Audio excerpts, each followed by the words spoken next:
मित्रांनो, ठरलं तर मग मालिकेच्या आजच्या पुढील भागात आपल्याला पाहायला मिळणार आहे की आता सायली अर्जुन हे दोघेही रविराजच्या घरी जातात आणि तेव्हा रविराज प्रतिमा आहे तिथे बसलेली असतात. तेव्हा मग आता अर्जुन म्हणत असतो की अजूनपर्यंत आपल्याला फक्त 50% गोष्टीच कळल्यात.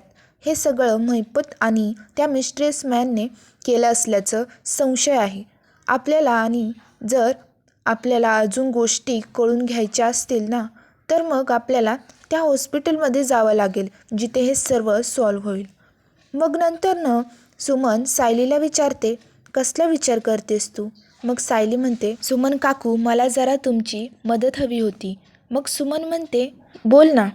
मग सायली म्हणते, तुम्ही नागराज काकांवर लक्ष ठेवाल, त्यांच्या हालचालींवर. त्यांना कोणाचे फोन येतात, किती वाजता कुठे जातात, कोणाला भेटतात, ते काय मेसेज करतात, काय बोलतात, या सगळ्या गोष्टी तुम्ही आम्हाला कळवत राहाल. तर सुमन विचार करत राहते. तर आपल्याला इथपर्यंत हा भाग दाखवण्यात आला आहे. तर तुम्हाला उद्याचाही पुढील भाग हवा असेल तर रोज तुम्हाला आमच्या चॅनलवरती पाहायला मिळतील. फक्त चॅनलला सबस्क्राईब आणि व्हिडिओला लाईक करायला विसरू नका. धन्यवाद.